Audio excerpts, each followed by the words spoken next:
Good evening, my name is Brandon Berg. I'm going to do a presentation on the impact of a possible boycott of professional boxing to induce reform in the sport.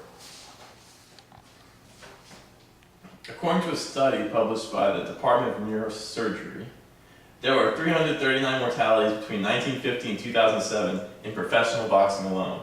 Professional boxing, a sport of worldwide appeal with thousands, even millions of fans tuning into any given fight, draws its money every day from fans, and they use this revenue to perpetuate its backwards practices. Despite the entrenched nature of competition and physical danger within the sport, a full-on boycott of the sport may be the final option left for fans and the general public to change the sport's defiance against reforming rules to protect its athletes, as well as reversing the corrupt practices exercised by its main organizing bodies. Given the substantial amount of medical research on physical danger and journalistic outpouring on corruption at the highest levels of the sport, it is clear that a boycott is necessary to preserve the economic integrity of sports in general and the well-being of those who participate in the sport for the entertainment of others. It is the object of this presentation to outline the reasons for the necessity of a complete boycott in boxing in order to reform it back into the sweet science it was designed to be. In considering a boycott of professional boxing as necessity, we start with the most morally demanding and necessary reason to boycott it, and that is the protection of other human beings, which is the athletes who put on performances for our entertainment. First off, boxers lack appropriate medical supervision during and after fights. As anyone who's watched any professional boxing bout realizes that there are what you could say is personal physicians for the boxers who stand ringside and basically check up on boxers whenever the referee feels that they should be evaluated for whether or not they're able to continue. However, these people who are trained doctors have no real authority in the fight.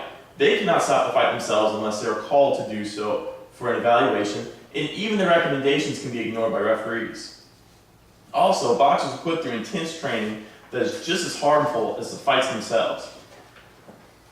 For instance, any given fighter may spar 8 to 12 rounds in any given week of training leading up to a bout, consisting of 3-minute rounds with 1-minute rests, or even 30-second rests. However, according to one study published in the Oxford Journal, sparring is actually just as dangerous as a fight, especially given the increased amount of physicality that most sparring sessions have compared to fights due to cycling in other fighters to get the kind of different styles and angles for the fighter preparing for the bout. And also, the inherent dangers of boxing include mental instability, death, and facial mutilation.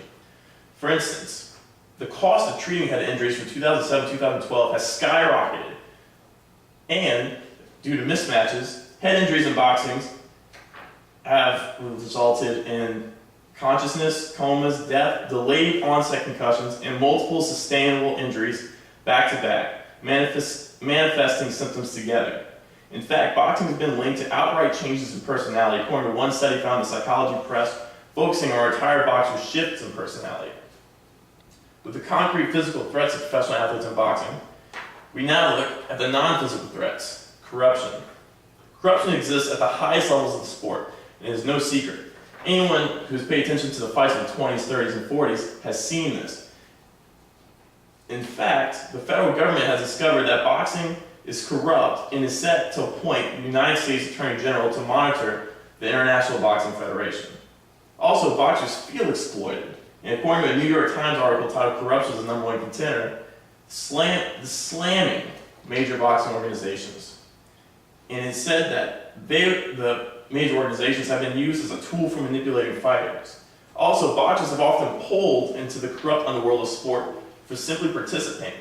High-level athletes have common sense argued that they have been pulled by other promoters, such as promoter Don King, into participating in the corrupt practices. In fact, George Foreman has even been investigating for this. To recap, boycotting professional boxing may not be enough, but it's certainly a step in the right direction. And while others believe that the sport is fine, it certainly is not, and sitting back and doing nothing as we've been doing will result in no changes. And that is my It is the responsibility of concerned citizens to help athletes stay athletes rather than gladiators, regularly dying and literally risking sanity while trying to entertain others and earn a better life, often from deplorable levels of poverty. And in a civilized society, it is the duty of all citizens to support their fellow men and women in standardizing one of today's most controversial sports. And with the true nature of boxing being exposed, hopefully the necessity of action has become evident. Thank you.